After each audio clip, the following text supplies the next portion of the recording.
हरे कृष्णा। राधे राधे। आप सभी का स्वागत है मेरे YouTube चैनल किस्से किरदारों के में। और आज की वीडियो में हम योगिनी एकादशी की व्रत कथा को सुनेंगे। तो आइए इस कथा को शुरू करते हैं। अर्जुन ने कहा, हे त्रिलोकीनाथ, मैंने ज्येष्ठ माह में शुक्ल पक्ष के निर्जला एकादशी की कथा सुनी। अब आप कृपा करके आषाढ़ माह के कृष्ण पक्ष की एकादशी की कथा सुनाइए। इस एकादशी का नाम तथा महात्म क्या है, सो अब मुझे विस्तार पूर्वक बताएं। श्री कृष्ण ने कहा, हे पांडुपुत्र, आषाढ़ माह के कृष्ण पक्ष की एकादशी का नाम योगिनी है। इसके व्रत से सभी पाप नष्ट हो जाते हैं। यह व्रत इहलोक में भोग तथा परलोक में मुक्ति देने वाला है। हे अर्जुन, यह एकादशी तीनों लोकों में प्रसिद्ध है। इसके व्रत से सभी पाप नष्ट हो जाते हैं। तुम्हें मैं पुराण में कही हुई कथा सुनाता हूँ, ध्यान पूर्वक श्रवण करो। कुबेर नाम का एक राजा अलकापुरी नाम की नगरी में राज्य करता था। वह शिव भक्त था। उसकी पूजा करने के लिए एक हेममाली पुष्प लाया करता था। माली की विशालाक्षी नाम की अति सुंदर स्त्री थी। एक दिन वह मानसरोवर से पुष्प ले आया, किंतु कामासक्त होने के कारण पुष्पों को रखकर अपनी स्त्री के साथ रमण करने लगा। इस भोग विलास में दोपहर हो गई। हेममाली की राह देखते देखते जब राजा कुबेर को दोपहर हो गई, तो उसने क्रोध पूर्वक अपने सेवकों को आज्ञा दी कि तुम लोग जाकर पता लगाओ कि हेममाली अभी तक पुष्प लेकर क्यों नहीं आया। जब सेवकों ने उसका पता लगा लिया, तो राजा के पास जाकर बताया, हे राजन, वह हेममाली अपनी स्त्री के साथ रमण कर रहा है। इस बात को सुन राजा कुबेर ने हेममाली को बुलाने की आज्ञा दी। डर से कांपता हुआ हेममाली राजा के सामने उपस्थित हुआ।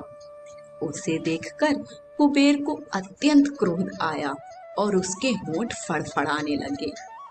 राजा ने कहा, अरे अधम, तूने मेरे परम पूजनीय देवों के भी देव भगवान शिव जी का अपमान किया है।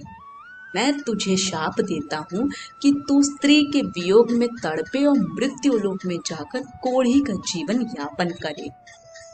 कुबेर के शाप से वह तत्क्षण स्वर्ग से पृथ्वी पर आ गिरा और कोढ़ी हो गया। उसकी स्त्री भी उससे बिछुड़ गई। मृत्युलोक में आकर उसने अनेक भयंकर कष्ट भोगे, किंतु शिव की कृपा से उसकी बुद्धि मलिन न हुई और उसे पूर्व जन्म की भी सुध रही। अनेक कष्टों को भोगता हुआ तथा अपने पूर्व जन्म के कुकर्मों को याद करता हुआ वह हिमालय पर्वत की तरफ चल पड़ा। चलते चलते वह मार्कंडेय ऋषि के आश्रम में जा पहुंचा।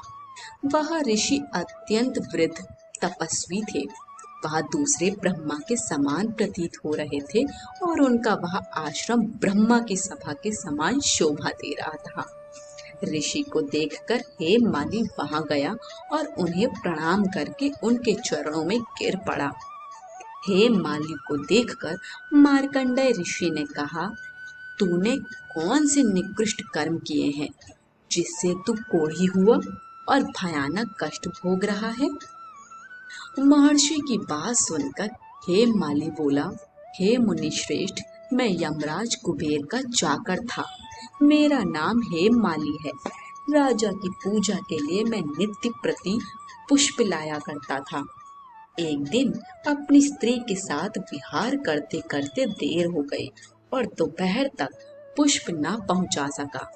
तब उन्होंने मुझे शाप दिया कि तू अपनी स्त्रियों का वियोग और मृत्युलोक में जाकर कोढ़ी बनकर दुख भोग।